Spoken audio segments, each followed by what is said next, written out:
بسم الله الرحمن الرحيم. الحمد لله رب العالمين الرحمن الرحيم مالك يوم الدين.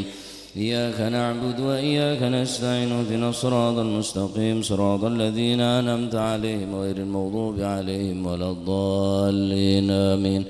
بسم الله الرحمن الرحيم. إذا وقعت الواقعة ليس لوقعتها كاذبة خافضة رافعة. إذا رجت الأرض رجا وبست الجبال بسا فكانت هباء منبثا. وكنتم أزواجا ثلاثة وأصحاب الميمنة ما أصحاب الميمنة وأصحاب المشأمة ما أصحاب المشأمة. والسابقون السابقون أولئك المقربون في جنات النعيم ثلة من الأولين وقليل من الآخرين على سرر موضونة متكئين عليها متقابلين. يطوف عليهم ولدان مخلدون بأكواب وبارك وكأس من معين لا يصدعون عنها ولا ينزفون. وفاكهة مما يتخيرون ولحم طير مما يشترون. وحور عين كأمثال اللؤلؤ المكنون جزاء بما كانوا يعملون. لا يسمعون فيها لغوا ولا تأثما إلا قيلا سلاما سلاما. أصحاب اليمين ما أصحاب اليمين في سدر موضود وظل موضود وظل ممدود وماء مسكوب وفاكهة كثيرة لا مقطوعة ولا ممنوعة وفرش مرفوعة. إنا أنشأناهن إنشاء فجعلناهن بكارا عربا أتربا لأصحاب اليمين ثلة من الأولين وثلة من الآخرين. وأصحاب الشمال ما أصحاب الشمال في سموم وحميم وظل من يحمم لا بارد ولا كريم. إنهم كانوا قبل ذلك مترفين وكانوا يصرون على الحنث العظيم. وكانوا يقولون إذا متنا وكنا ترابا وعظاما إنا لمبعوثون أو آباؤنا الأولون. قل إن الأولين والآخرين مجموعون إلى ميقات يوم معلوم. ثم إنكم أيها الضالون المكذبون لآكلون من شجر من زقوم فمالئون منها البطون فشاربون عليه من الحميم فشاربون شرب الهيم. هذا نزلهم يوم الدين. نحن خلقناكم فلولا تصدقون. أفرأيتم ما تمنون أنتم تخلقونه أم نحن الخالقون. نحن قدرنا بينكم الموت وما نحن مسبوقين على أن نبدل أمثالكم وننشأكم فيما لا تعلمون. ولقد علمتم النشأة الأولى فلولا تذكرون. أفرأيتم ما تحرثون أنتم تزرعونه أم نحن الزارعون. لو نشاء لجعلناه حطاما فظلتم تفكهون. إنا لمغرمون بل نحن محرومون. أفرأيتم الماء الذي تشربون أنتم أنزلتموه من المزن أم نحن المنزلون. لو نشاء جعلناه جاجا فلولا تشكرون. أفرأيتم النار التي ترون أنتم أنشأتم شجرتها أم نحن المنشئون. نحن جعلناها تذكرة ومتاعا للمقوين. وسبح باسم ربك العظيم. فلا أقسم بمواقع النجوم إنه لقسم لو تعلمون عظيم. إنه لقرآن كريم في كتاب مكنون لا يمسه إلا المطهرون. تنزيل من رب العالمين. وفي هذا الحديث أنتم مدهنون فتجعلون رزقكم أنكم تكذبون. فلولا إذا بلغت الحلقوم أنتم حينئذ تنظرون. ونحن أقرب إليه منكم ولكن لا تبصرون. ولولا إن كنتم غير مدينين ترجعونها إن كنتم صادقين. فأما إن كان من المقربين فراح ورحان وجنة نعيم. وأما إن كان من أصحاب اليمين فسلام لك من أصحاب اليمين. وأما إن كان من المكذبين الضالين فنزل من حميم وتصلية جحيم. إن هذا لواقع اليقين. وسبح باسم ربك العظيم. اللهم سن وجوهنا باليسار ولا توهنا بالإقتار. ونسترزق طالب رزقك ونستعطف شرر خلقك. ونشتغل بحمد من أعطانا ونبتلى بذنب من منعنا. وأنت من وراء ذلك كل أهل العطاء والمن. اللهم كما سنت وجوهنا عن السجود إلا لك فسن عن الحاجة إلا إليك بجودك وكرمك وفضلك يا أرحم الراحمين يا أرحم الراحمين يا أرحم الراحمين. أغننا بفضلك عمن سواك. وصلى الله على سيدنا محمد نبي الأمي وعلى آله وسلم. الحمد لله رب العالمين. الفاتحة على من أسلافنا الصالحون وعلى من حبيبنا علي الهبشي أن الله يغفر ذنوبنا ويستر عيوبنا ويشفي أمراضنا ويقضي حاجتنا وحاجات المسلمين أجمعين. أن الله يسير كل أمرنا أمر الدنيا والآخرة إلى حضرة النبي محمد صلى الله عليه وسلم بسر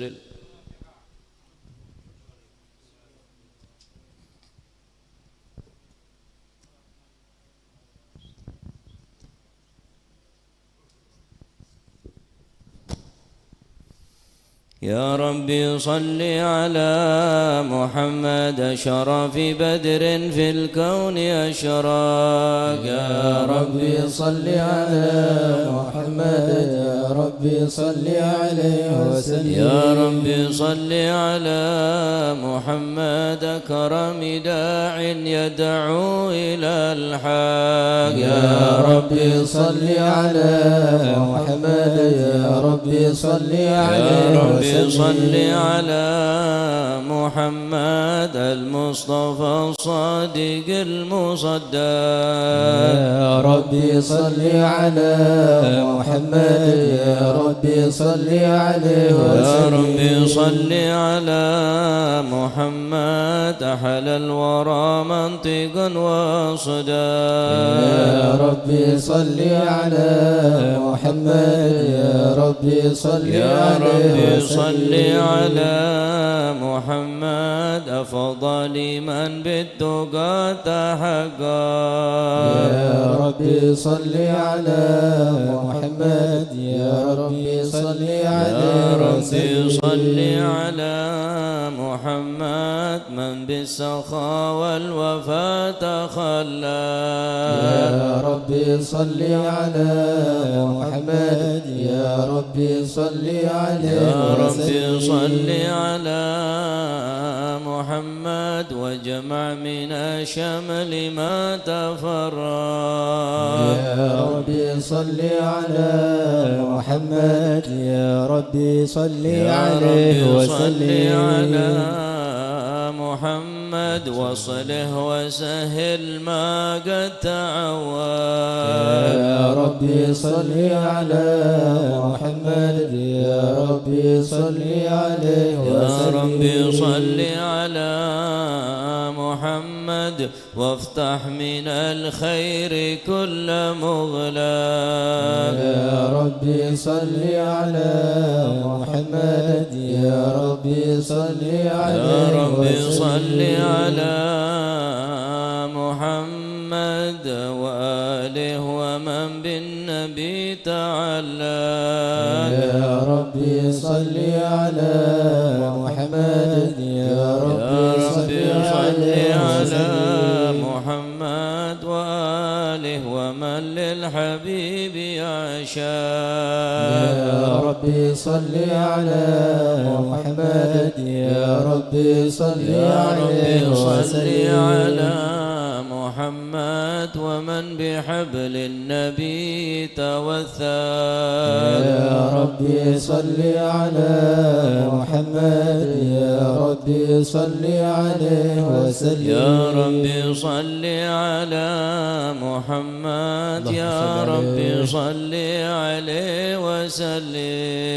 يا ربي صل على محمد يا ربي صل عليه وسلم. اللهم صل وسلم وبارك عليه.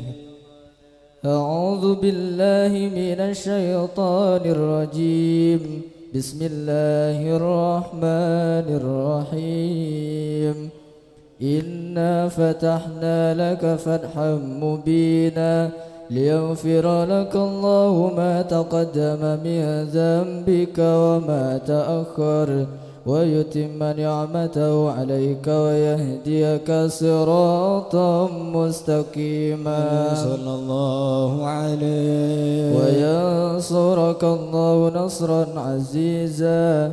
لقد جاءكم رسول من أنفسكم عزيز عليه ما عنتم حريص عليكم بالمؤمنين رؤوف رحيم. يا رحيم. فإن تولوا فقل حسبي الله لا إله إلا هو عليه توكلت وهو رب العرش العظيم.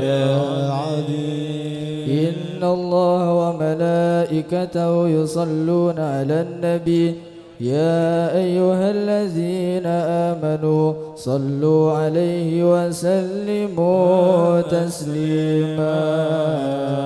اللهم صل وسلم وبارك عليه.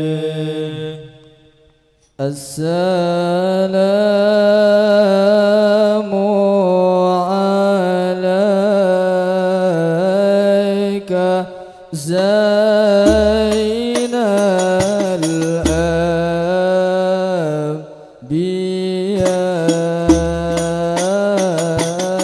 الأنبياء السلام عليك السلام عليك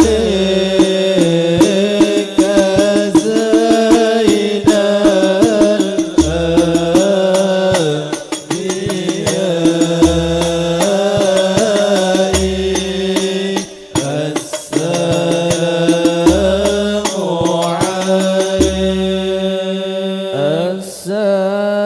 السلام عليك أطال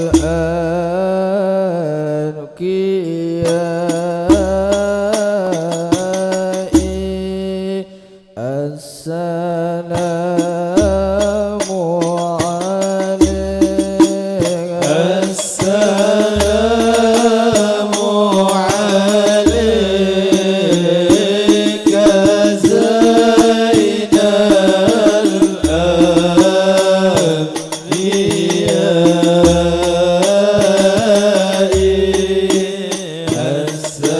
السلام عليك السلام عليك من ربي السماء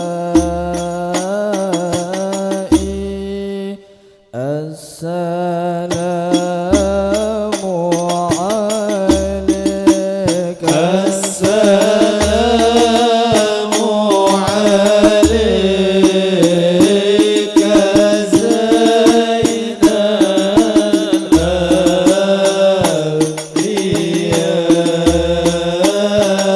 الأنبياء السلام عليك السلام عليك دائم بلا انقضاء السلام عليك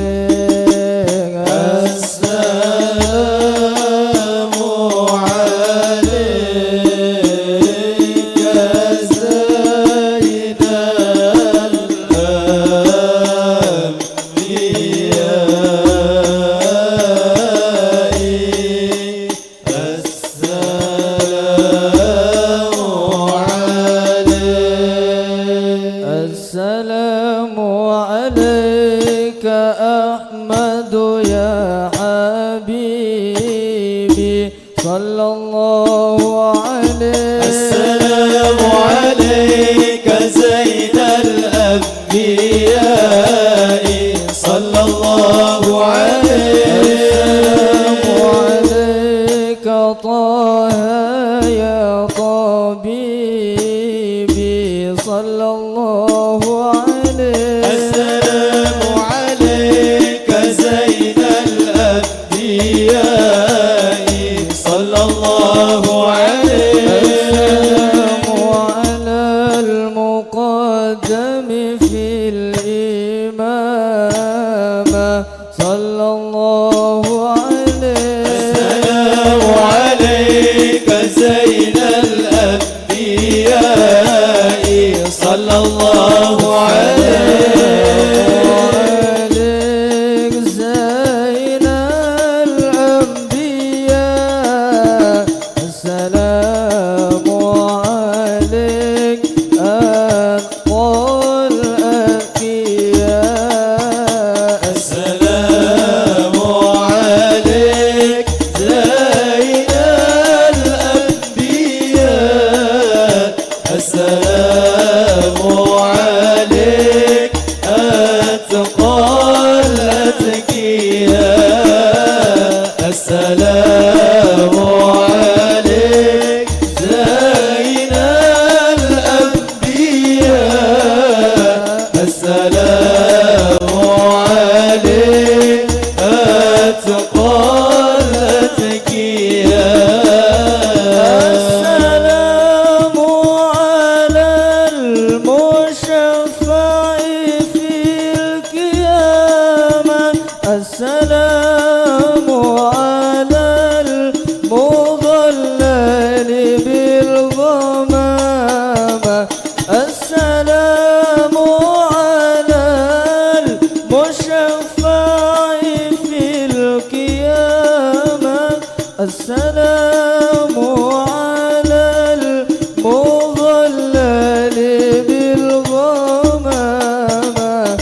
السلام على المتوج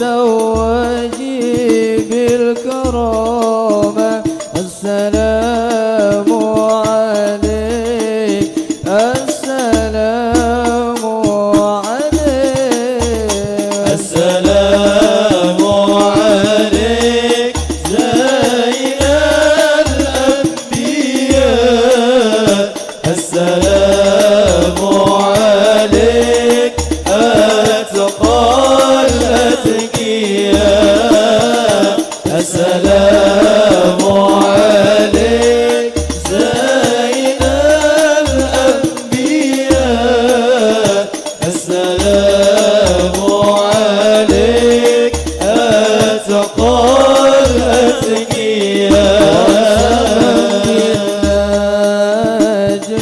حين هوى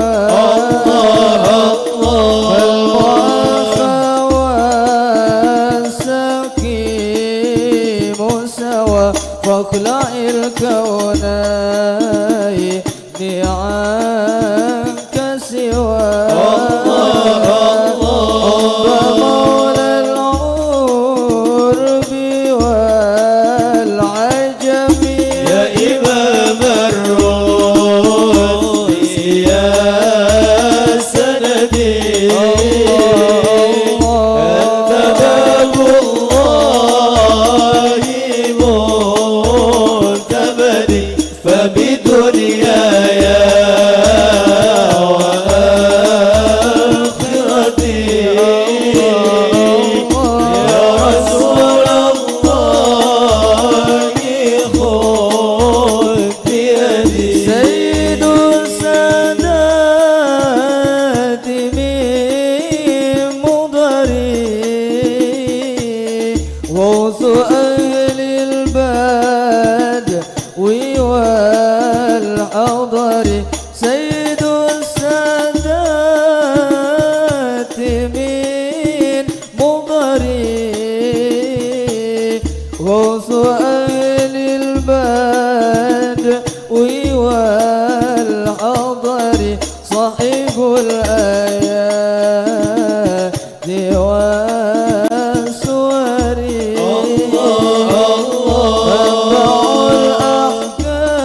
الأحكام والعجم يا إمام الروح يا سندي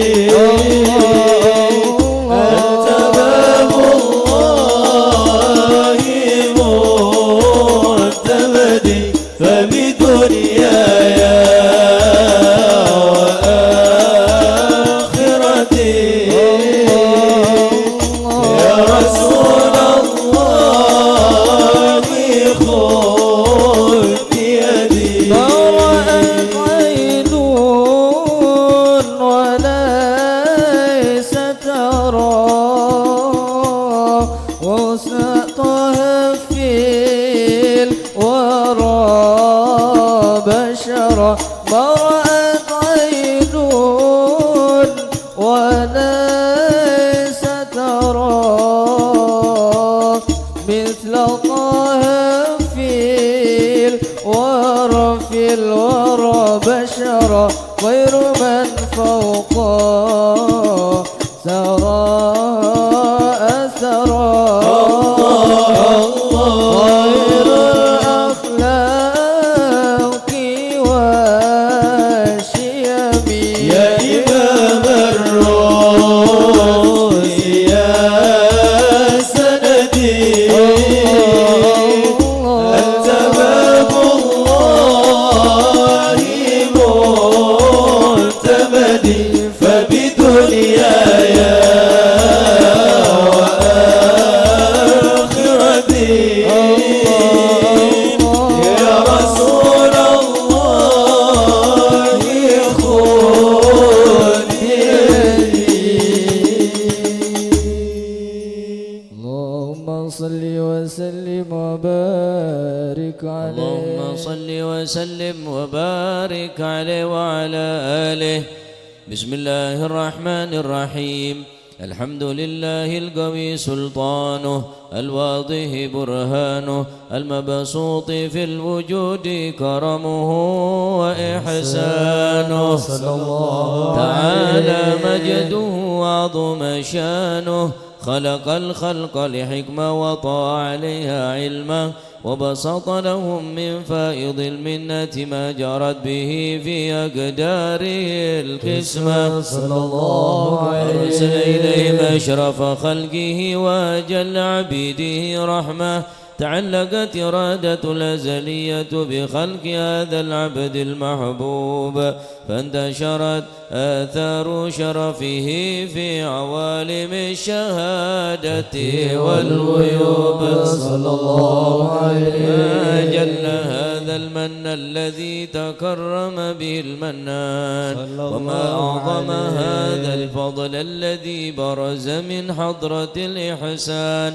سورة كاملة ظهرت في هيكل محمود فتعطرت بوجودها كناف الوجود وطرزت برد العوالم بطراز التكريم اللهم صل وسلم أشرف الصلاة والتسليم على سيدنا ونبينا محمد الرؤوف الرحيم اللهم صل وسلم وبارك عليه اللهم صل وسلم وبارك عليه وعلى آله تجلى الحق في عالم قدسه الواسع تجليا قضى بانتشار فضله في القريب والشاسع فله الحمد الذي لا تنحصر أفراده بتعداد ولا يمل تكراره بكثرة ترداد حيث أبرز من عالم الإمكان صورة هذا الإنسان ليتشرف بوجود ثقلان وتنتشر أسراره في الأكوان فما من سر اتصل به قلب منيب إلا من سوابغ فضل الله على هذا الحبيب يا لقلب سروره قد توالى بحبيب عم الأنام نوالا جل من شرف الوجود بنور ومر الكون بهجة وجمالا صلى الله عليه فترقى في الحسن على مقام وتناهى في مجده وتعالى لحظة العيون فيما اجتلته بشرا كاملا يزيغ الضلال صلى الله عليه من فوق علم ما قدرت رفعة في شؤونه وكمالا فسبحان الذي أبرز من حضرة الامتنان ما يعجز عن وصفه اللسان ويحار في تعقل معانيه الجلال انتشر منه في عالم البطون والظهور ما ملأ الوجود الخلقي نور فتبارك الله من إله كريم بشرتنا آياته بالذكر الحكيم ببشارة لقد جاءكم رسول من أنفسكم عزيز عليه ما عنتم حريص عليكم بالمؤمنين رؤوف رحيم فمن فاجأت هذه البشارة وتلقى بقلب سليم فقد هدي إلى صراط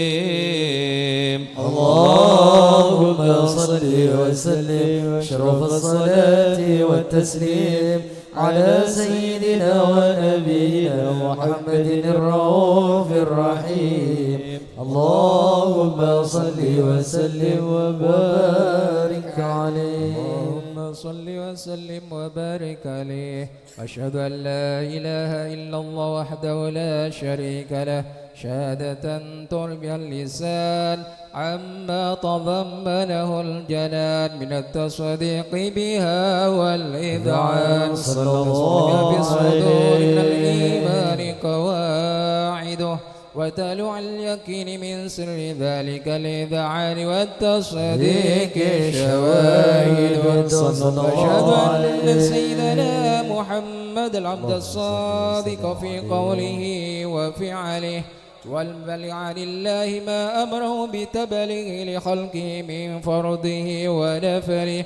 عبد أرسله الله للعالمين بشيرا ونذيرا صلى الله فبلغ عليه الرسالة وأدى الأمانة وهدى الله من الأمة بشرا كثيرا فكان في ظلمة المستبصرين سراجا وقمرا منيرا. صلى الله عليه تكرم الله بها على البشر وما أوساها من نعمة انتصر سرها في البحر والبر. اللهم صل وسلم بأجل الصلوات وجمعها وأزكى التحيات وأوسعها على هذا العبد الذي وفى بعهد العبودية وبرز فيها في خلة الكمال وقام بحق الربوبية في مواتن الخدمة لله وأقبل عليه غاية الإقبال. صلاة يتسبره المصلي عليه به فينبسط في قلب نور سر تعلقه به وهبه ويكتب بها بعناية الله في حسبه وعلى آله وصحبه الذين ارتقوا صهوة المجد بقربه. صلى الله عليه أشرف الأصل بوده وهبه ما أطر الأكوان بنشر ذكراهم نسيم. اللهم صل وسلم أشرف الصلاة والتسليم على سيدنا ونبينا محمد الرؤوف الرحيم. اللهم صل وسلم وبارك عليه. صل وسلم وبارك عليه وعلى آله وصحبه. أما بعد فلما تعلقت إرادة الله في العلم القديم بدور أسرار تخصيص للبشر الكريم بالتقديم والتكريم صلى الله عليه نفذت القدرة الباهرة بالنعمة الواسعة والمنة الغامرة فانفلقت بيضة التصوير في العالم المطلق الكبير عن جمال مشهود بالعين حاول لوصف الكمال المطلق والحسن التام والزين صلى الله عليه. فتنقل ذلك الجمال الميمون في الأصلاب الكريمة والبطون فما من صب ضم إلا وتمت عليه من الله النعمة صلى الله عليه. فهو القمر التام الذي يتنقل في بروجه يتشرف بمدرس قراره وموضع خروجه وقد قضت الأقدار الأزلية بما قضت وأظهرت من سر هذا النور ما أظهرت وخصصت به من خصصت. صلى الله عليه. كان مستقر في الأصلاب الفاخرة والأرحام الشريفة الظاهرة حتى برز في عالم الشهادة بشرا لا كالبشر ونورا حير الأفكار ظهوره وبهر فتعلقت همة الراكب لهذه الحروف فيركب في هذا القرطاس ما هو لديه من عجائب ذلك النور معروف. صلى الله عليه.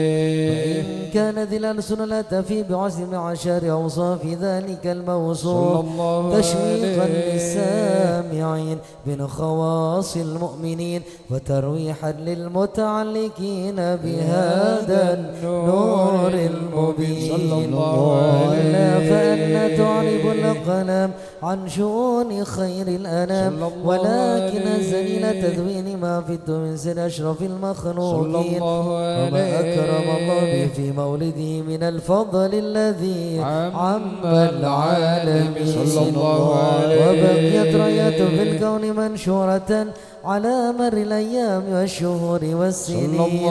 دعت عنك بهذه الحضرة الكريمة ولعي التشوق إلى سمع أوصافها العظيمة، ولعل الله ينفع به المتكلم والسامع يدخلني في شفاعة هذا النبي الشافع لتروحني بروح ذلك النعيم.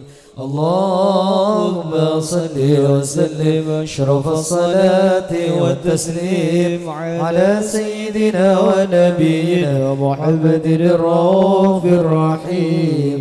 اللهم صل وسلم وبارك عليه. صلوا على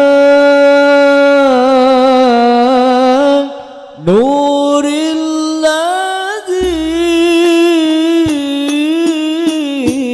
عرج السماء يا فوز من يا فوز من صلى عليك وسلم.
فسر السرور إلى فؤادي وخيام. صلوا على نور الذي عرج السماء يا فوز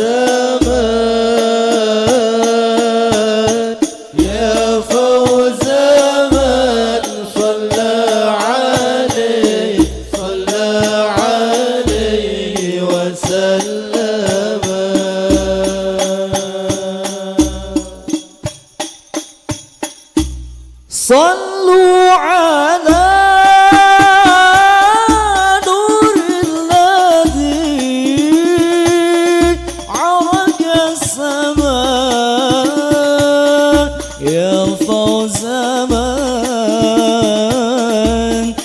فوز من صلى عليك وسلم. صلوا على نور الذي عرج السماء يا فوز من صلى عليه وسلم. في جنة ما شقني من وصفها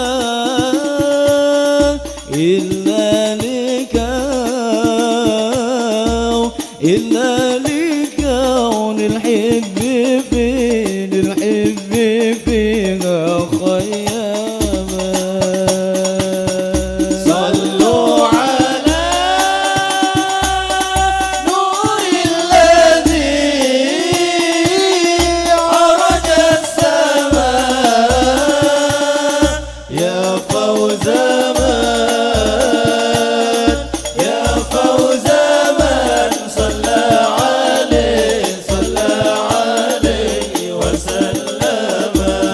فانت على علو في ارتفاع اغفر ذنوبي وجنبنا الهلاك يا من تعالى علو في ارتفاع اغفر ذنوبي وجنبنا الهلاك اغفر ذنوبي وجنبنا الهلاك يا من تعالى علو في ارتفاع اغفر ذنوبي وجنبنا الهلاك يا من تعالى علو في ارتفاع اغفر ذنوبي وجنبنا الهلاك اغفر ذنوبي وجنبنا الهلاك يا خير محبوب للمولى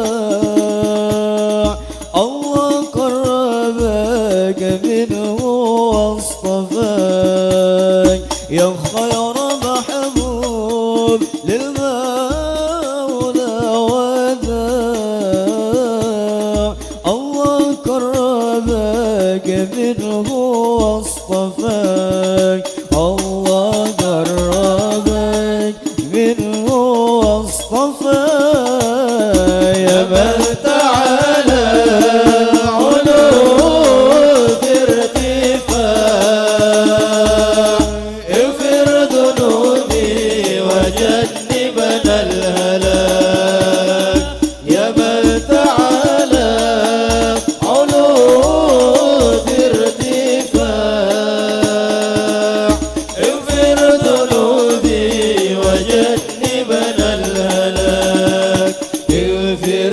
ذنوبي وجنبنا الهلاك يا خير محبوب للمولى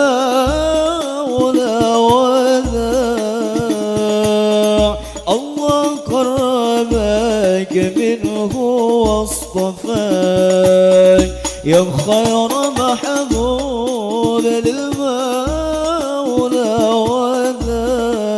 وداع الله قربك منه واصطفاك الله قربك منه واصطفاك يا من تعالى علو في ارتفاع اغفر ذنوبي وجنبنا الهلاك يا من تعالى علو في ارتفاع اغفر ذنوبي وجنبنا الهلاك اغفر ذنوبي وجنبنا الهلاك يا نبي يا ابن القدام قد جلى عنا الظلام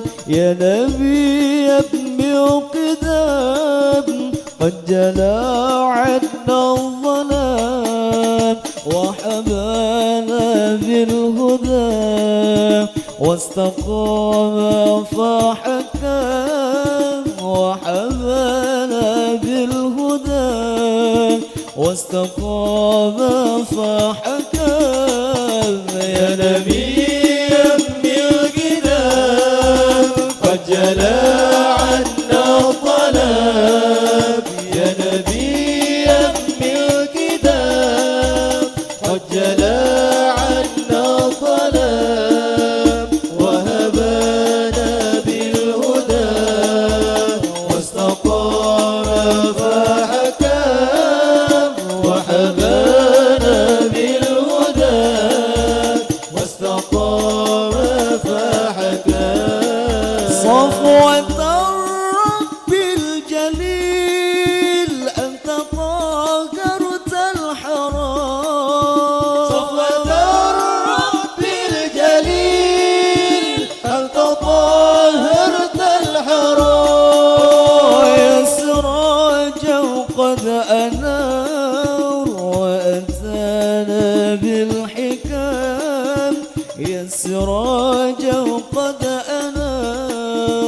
وأتانا بالحكام يا نبيا بالكتاب قد جلى عنا الظلام يا نبيا بالكتاب قد جلى عنا الظلام وهبانا بالهدى واستقام فحكام وهبانا بالهدى واستقام فحكام.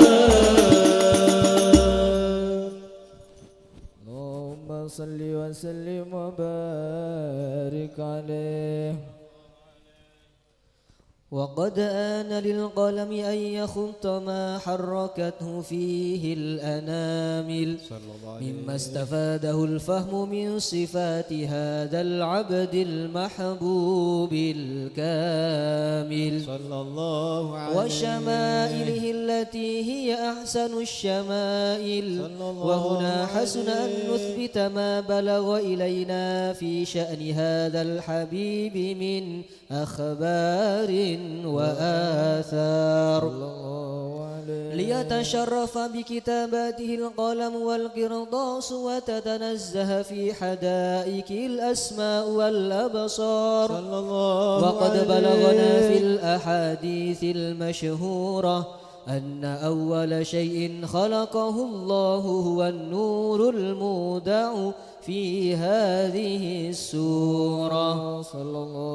فنور هذا الحبيب أول مخلوق برز في العالم ومنه تفرع الوجود خلقا بعد خلق فيما حدث وما تقادم صلى الله عليه. وقد أخرج عبد الرزاق بسنده عن جابر بن عبد الله الأنصاري رضي الله عنهما قال قلت يا رسول الله بأبي وأمي أخبرني عن أول شيء خلقه الله قبل الأشياء. قال يا جابر إن الله خلق قبل الأشياء نور نبيك محمد صلى الله عليه وسلم من نور صلى الله عليه. وقد ورد من حديث أبي هريرة رضي الله عنه أنه قال قال رسول الله صلى الله عليه وسلم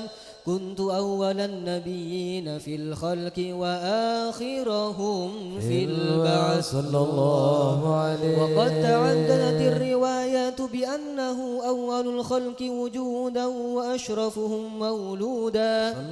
ولما كانت السعادة الأبدية لها ملاحظة خفية اختصت من شاءت من البرية بكمال الخصوصية صلى الله عليه. فاستودعت هذا النور المبين أصلا وبوتونا وانشرفته من العالمين فتنقل هذا النور من صلب آدم ونوح وإبراهيم عليه السلام حتى أوصلته يد العلم القديم إلى من خصصته بالتكريم أبيه الكريم عبد الله بن عبد المطلب ذي القدر العظيم صلى الله عليه. وأمه التي هي في المخاوف آمنة السيدة الكريمة آمنة فتلقاه صلب عبد الله فألقاه إلى بطنها صلى الله عليه. فضمته أحشاؤها بمعونة الله محافظة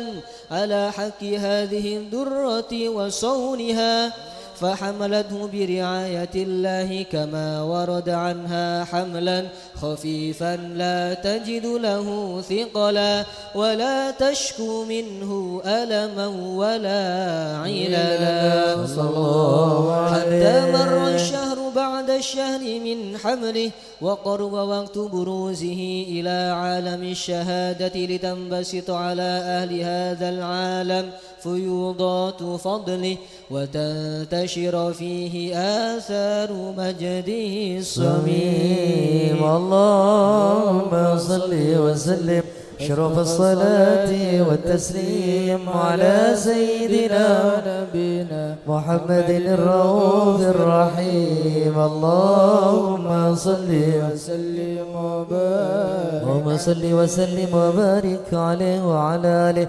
ومنذ علقت به هذه الدرة المكنونة والجوهرة المسونة والكون كله يصبح ويمسي في سرور وابتهاج بقرب ظهور إشراق هذا السراج، والعيون متشوفة إلى بروزه متشوقة إلى التقاط جواهر كنوزه. وكل دابة لقريش نطقت بفصيح العبارة معلنة بكمال البشارة، وما من حامل حملت في ذلك العام إلا أتت في حملها بغلام من بركات وسعادة هذا الإمام. ولم تزل الأرض والسماوات متضامخة بعذر الفرح بملاقاة أشرف البريات وبروزه من عالم الخفاء إلى عالم الظهور بعد تنكله في البطون والظهور. صلى الله عليه. فاظهر الله في الوجود بهجة التكريم وبسط في العالم الكبير مائدة التشريف والتعظيم ببروز هذا البشر الكريم. اللهم صل وسلم أشرف الصلاة والتسليم على سيدنا ونبينا محمد الرؤوف الرحيم. اللهم صل وسلم وبارك عليه. الله يا الله الله الله يا الله الله الله يا الله. والصلاة على خير الورى مصطفاهم خير الورى مصطفاهم.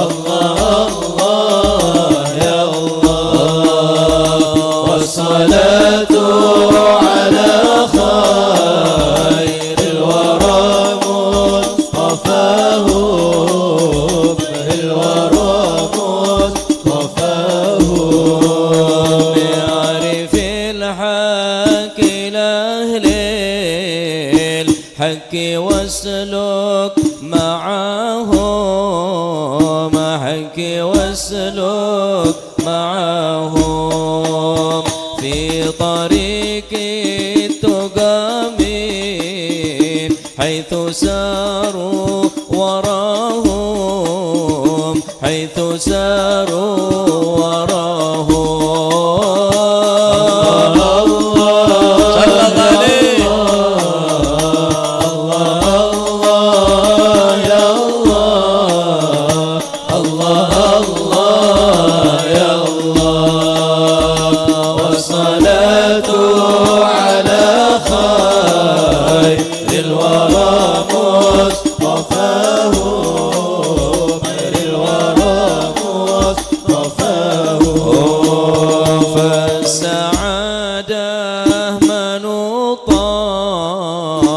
كلها باكتفاهم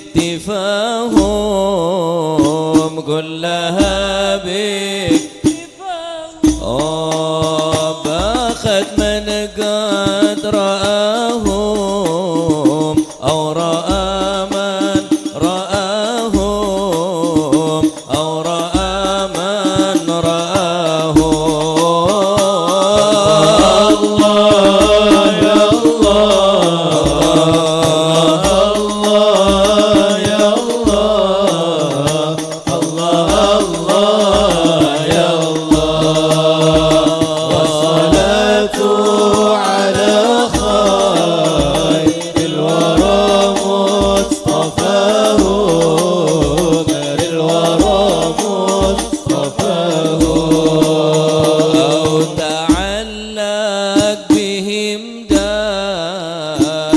ولازم فيناهم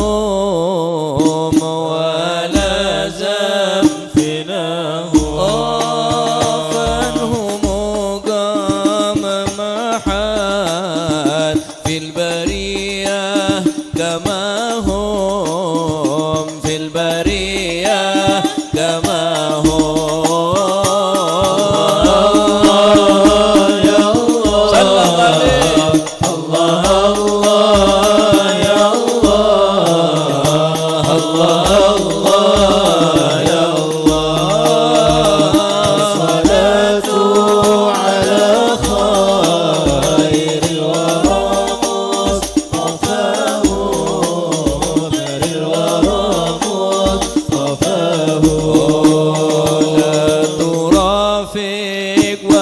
صحاب في الخليقة سواهم في الخليقة سواهم فإن مولاك وفار من هباته عطاهم من هباته عطاهم آمين يا رب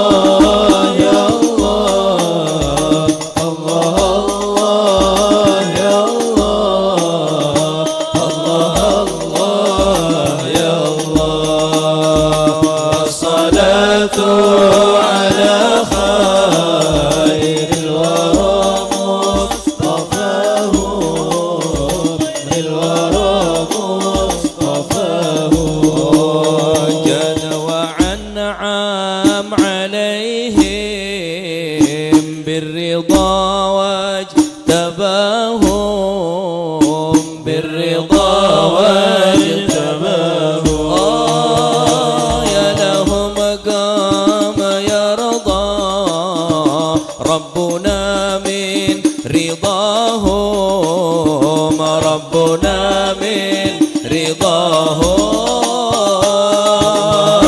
آمين يا الله الله يا الله يا الله والصلاة على خير الورى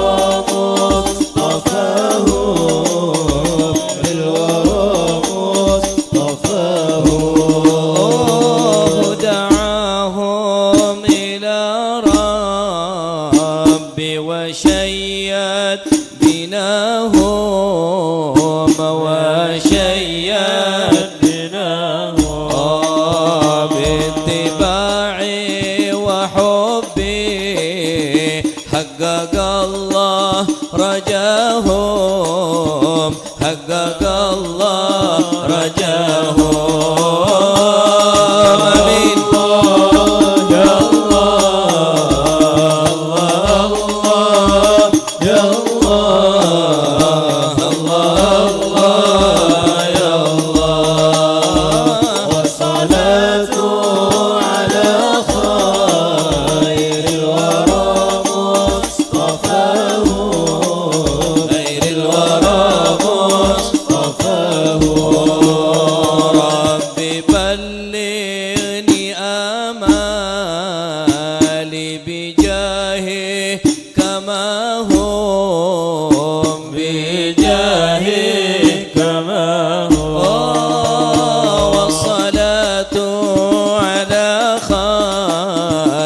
الورى مصطفاهم خير الورى مصطفاهم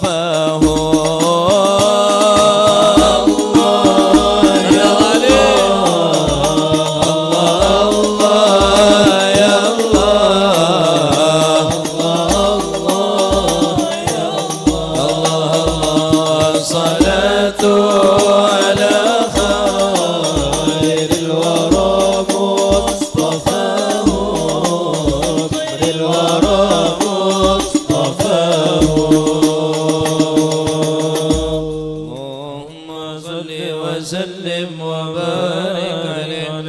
اللهم صل وسلم وبارك عليه وعلى آله.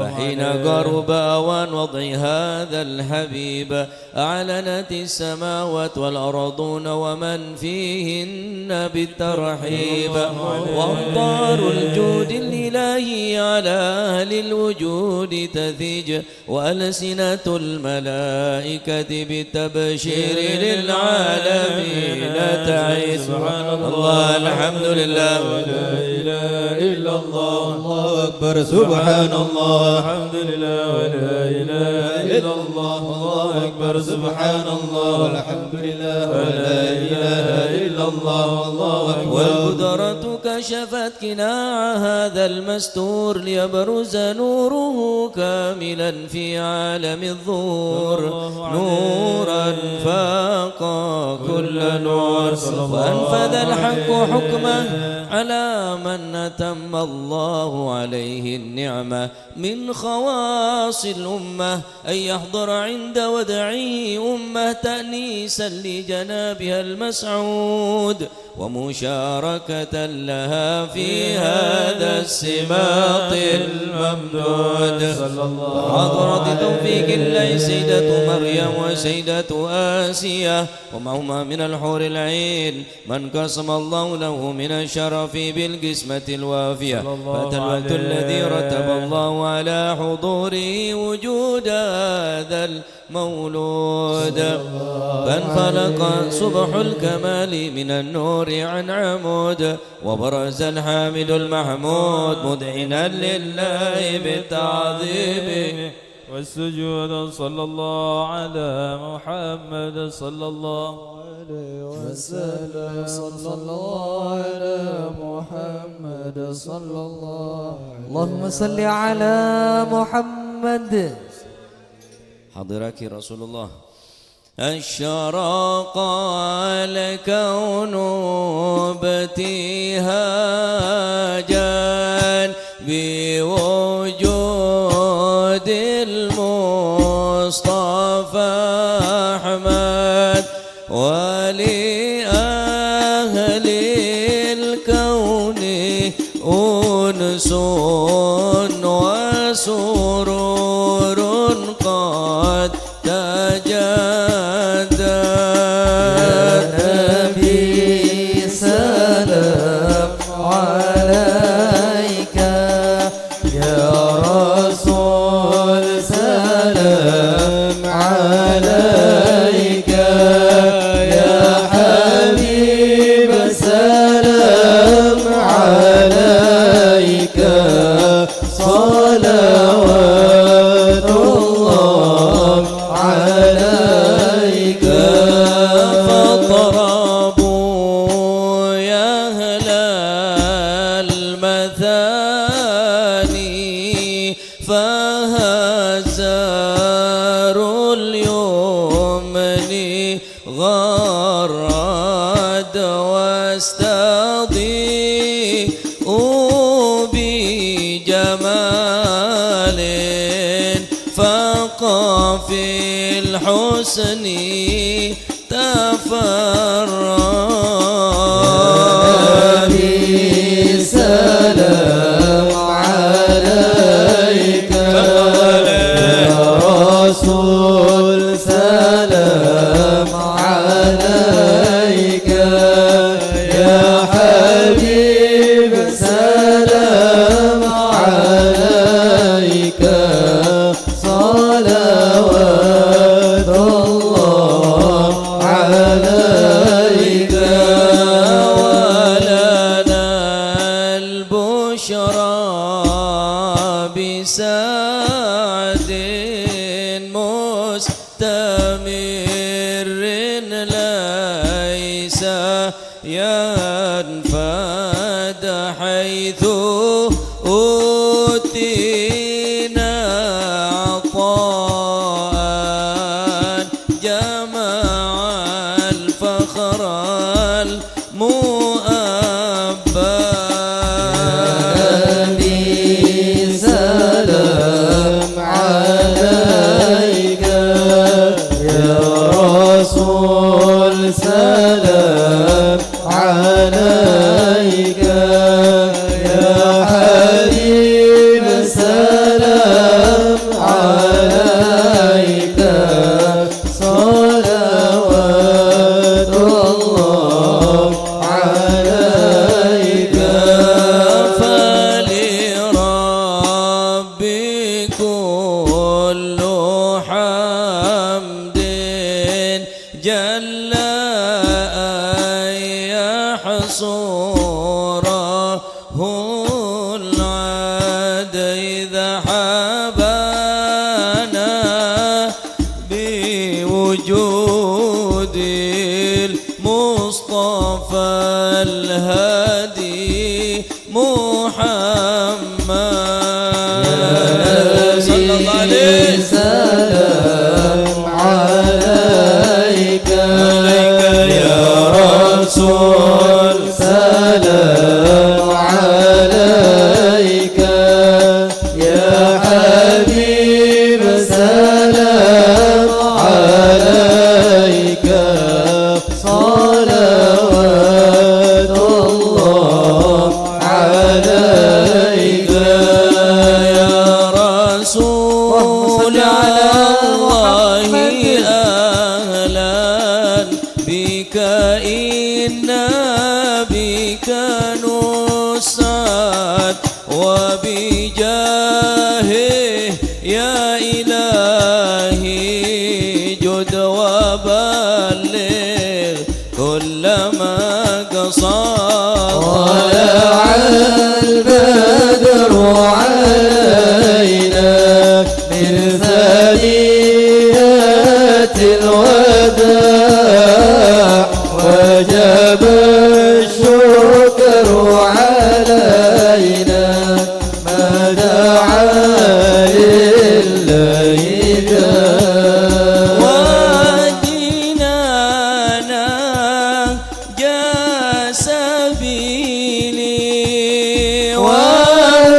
وديننا جاء سبيلي كيبين سعد ونرشد مرحبا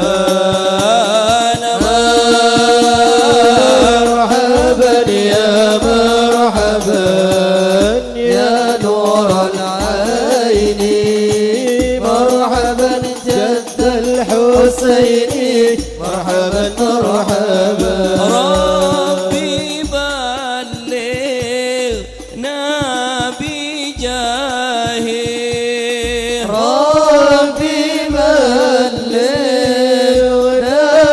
بجاهه في جواره خير مقعد مرحبا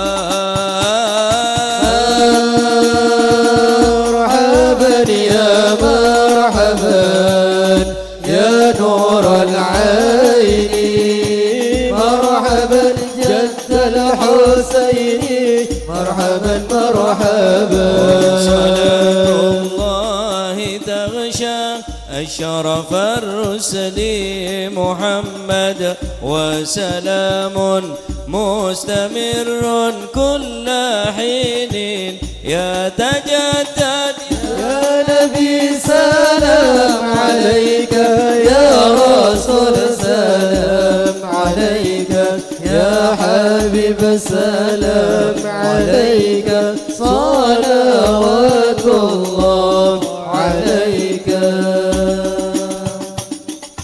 اللهم صل على محمد.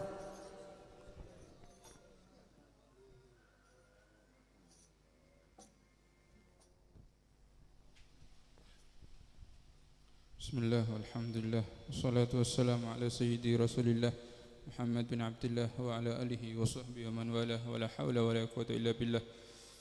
قال رضي الله عنه جدوا في طلب العلم وأحبوا مآثر سلفكم واليوم دوك أي قليل وغدوة بيزيد وبا يستدعون بدوك جيرانك شو ماشي أكبه من الجهل لا تحسب أنك بتصل مكان مده ما أنت جاهل جهلك بيلقي كل ساعة في مهوى illa in asyraka fi qalbika nurul iman wa illa bayasur qalba habibukum Muhammad sallallahu alaihi wasallam illa al-ilm baghainakum ya ikhwani tushammiruna fi talabil ilmi wa tuhibbuna al-ilma wa tuhabbibuna al-ilm fi qulubi sigharikum syuh al-ilmu fihi khairud dunya wal akhirah warada an habibikum Muhammad sallallahu alaihi wasallam annahu qala yuzanu midadul ulama bidammi syuhada.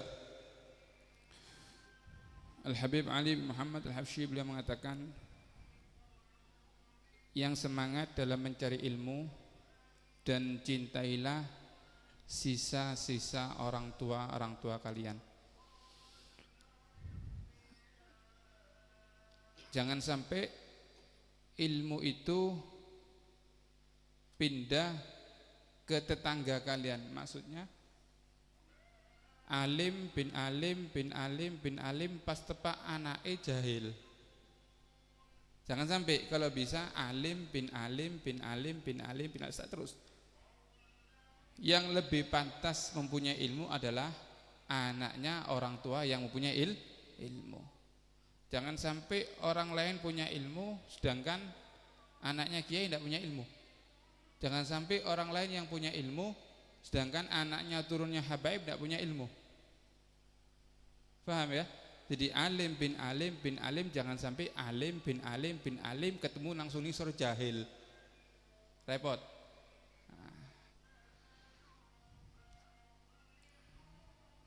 Orang lain punya ilmu afdol, orang lain punya ilmu bagus, tapi kalau turunnya orang yang soleh yang punya ilmu itu lebih bagus, otomatis. Maka cintailah ilmu, kata Habib Al-Habsyi. Sesungguhnya tidak ada sesuatu yang lebih bodoh daripada sesuatu yang lebih jelek daripada bodoh. Anda tidak akan sampai ke sesuatu yang mana jika Anda itu bodoh. Kalau sampean ke Jakarta, kalau sampean tidak tahu arahnya, bodoh, tidak ngerti arahnya, tidak akan sampai. Salah satu cirinya wali itu adalah mempunyai ilmunya Allah Subhanahu wa ta'ala. Kalau kita pergi ke Jakarta, kita jahil, kita tidak tahu arahnya kemana, kita tidak akan sampai. Salah satu yang menyampaikan kita kepada Allah adalah mempunyai ilmu. Saya pernah ya wong desa, kayak mlebu bandara iki bingung, Pak. Gate 1 apa pintu 1, pintu 2 iki mlebu nang ndi iki? Masuk bandara Sidoarjo kok mlebu wedine internasional karena jahal. Sekali, 2 kali, 3 kali baru mengerti. Pentingnya manusia untuk sampai kepada Allah adalah salah satunya harus mempunyai ilmunya Allah Subhanahu wa ta'ala. Ditimbang itu tintanya ulama seperti darahnya syuhada, saking afdolnya para ulama. Jadi ulama itu mengarang itu juga fadilahnya agung, seperti tetesannya para syuhada. Lihat Imam Nawawi. Imam Nawawi itu umurnya tidak sampai 50, cuma karangannya sampai sekarang manfaat. Riyadhus Shalihin sampai sekarang manfaat. Imam Ghazali umurnya tidak panjang, tapi karangannya sampai sekarang manfaat. Lebih abek dia umur 70. Gebei pentul tok ngarang kitab tak bisa. Hari Imam Nawawi, Imam Ghazali ini manfaatnya besar. Hayatul fatah wallah bil ilmi wat tuqah illam yakuna la tibara lidatih. Kehidupan manusia dia dua, takwa, ilm. Kalau tidak punya takwa, tidak punya ilmu, maka dia tidak dianggap oleh manusia. Contoh Gus Muhib. Sampeyan mau beda acara, ngunjung Gus Muhib, siapa yang tanya? Hadirin, tak kira. Dateng Gus Muhib. Nggih aja. Barokah wong tua, Pak. Anak ini 3 saudara. Saya ini abah saya jual jamu. Bener yang sugi, orang tandi jual jamu. Cuma mondokkan 3 anak dalam pondok sekaligus. Nututi. Rahimallahu walidan a'ana waladahu ala birri. Jadi mensampean kaula takok tak notote. Pondok agi anak sampean, telok pampak tak notote. Tak kira usir pondok. Mau tak bajar tak kira. Ayo pleman tak bayar kok, ndak mungkin. Rahimallahu walidan a'ana waladahu ala biri orang tua. Muda dulu. Satu hari dapat 20, dapat 30. 3 anaknya mondok. Berkatnya orang tua. Saya masih ingat dulu. Masih kecil, tarbiyahnya abah saya, masih kecil. Ayo kon nggawa kitab nasoeh. Berangkat nang Yai Muslim. Pak sepeda Pak, nggawa kitab nasoeh, berangkat Yai Muslim. Sampai silaturahmi sama Yai Muslim, katanya abah saya, Yai anak saya membaca kitab. Minta barokah panjenengan. Arya tarbiyah. Arya didikan semakin sobung lah. Anak-anak main HP ke biji, tarbiyah tidak ada. Kalau orang dulu tarbiyahnya bagus. Anak jak silaturahmi ke sana, suruh baca kitab supaya apa? Dapat nadrohnya orang yang soleh. Supaya dapat nadrohnya orang yang soleh. Salah satu contoh Habib Taufik ini besar karena nadrohnya orang soleh. Abahnya dulu Habib Abdul Qadir sebulan sekali pasti ketanggul. Ketika punya anak Habib Taufik tidak ketanggul.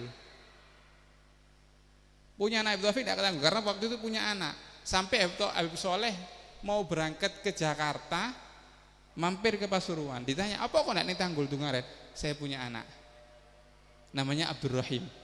Kata Habib Soleh, ganti namanya Taufik.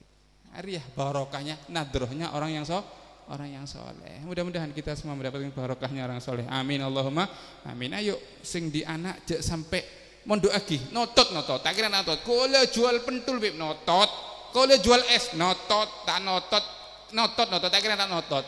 Sampai bayari sampai lunas insyaallah, sampai anak sampean pinter insyaallah bisa. Kalau sampean punya kuat kepada Allah Subhanahu wa taala insyaallah manfaat. Amin Allahumma amin. Rabbana anfa'na barakatihim wahdinal husna bi hurmatihim wa amitna fi tariqatihim wa ma'afatina fitani. Hadza minni wassalamu alaikum warahmatullahi taala wabarakatuh.